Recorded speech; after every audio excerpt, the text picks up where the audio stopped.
hot button topic being debated in school districts across the country is what books should be allowed inside schools and public libraries. That issue has reached the Elizabeth School District right here in Colorado, where a student is suing the district over their decision to ban more than a dozen books. Some of the books in question mention the LGBTQ community, religion, sexual content. That's according to the school board. Now, here to talk about the legality of it all is our legal expert, Whitney Traylor. Whitney, thanks for being here after the holiday. We appreciate you coming in. Happy holidays, yeah. Yeah, working on a Friday. Yeah, my suit barely fits, but I'm here. We're all right there with you. Okay, Yes.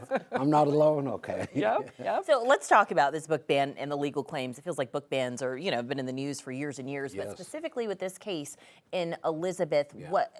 where's the legality in it all? Right. So this one's actually interesting. So what they're saying is the student and the NAACP, the Rocky Mountain Division, and the Writers Guild are saying that, hey, this is a violation of our free speech under the First Amendment. And they're saying both the right to receive information as well as the right to exchange information. And they're saying that this is a violation because they're making these decisions based on political ideologies. And, the argument is that the courts have said, no, you can't do that. You can't ban a book based on those ideologies. If it's vulgar and other things, yes, a book ban can be in place. And so here, this committee got together, they put the committee together, and they found these 19 books. And as you said in the lead-in, they were related to the LGBTQ and really issues related around race. And so they banned them without much appeal process. So now this lawsuit has been filed, and so it's just been filed. So the school district has not filed an answer yet. So there seems to be some gray area when it comes to the legality for some reason, because you always hear there's two sides. Yeah. Is there an actual legislation, a law in the books that say that you can ban certain books? Explain this to us. Right. Well, there's so much law around it, and it's an evolving area. And so we can look to the 1982 U.S. Supreme Court, who said that localities have flexibility and rights in terms of what they can ban or whatever. They said that they can't ban it based on political ideas, though, so ideology. But they did say if it's vulgar, and vulgar or vulgarity is based on local standards. So basically they gave localities a lot of freedom and flexibility. And what you're seeing across the nation, particularly in probably the last 5 to 10 years, is this push, this conservative push really, to take these local elections, go for the school board and put in these bans. And these bans are all over the place. I mean, they're primarily dealing with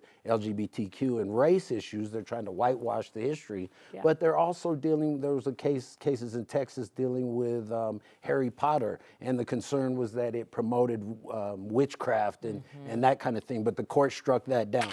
So there's a lot of litigation, and it just really depends on the state and the locality in terms of how the court rules. Yeah, and it has been, national efforts, but Colorado, this isn't the first case in this state. So what have we seen in Colorado that'll lead up to this one coming up? So we've seen, I was looking at this, and just all kinds of different bans that you wouldn't really expect, from Adams County to Jefferson County, just all across the state. And it really hasn't become a hot button issue until, I think, the last few years. And the American Library Association, they published the data, and the numbers of book bans or attempted book bans has doubled over the last couple of years. So 2022, which is the last data they had, showed that it was the highest attempted book bans by far. So, and I think you're going to see, more of that, and it's just really across the board. Now, what's interesting with this case is if it goes through, whether there's a decision on summary judgment or it goes to trial, what I suspect will happen is either side is going to appeal, and then we'll actually start to develop law here in the state, because now we'll have an appellate court making a ruling, which then becomes law in the state. So. And it'll have to go state by state. We only have 30 seconds, but why, you mentioned that it's doubled. The book bans are on the rise. Why is that?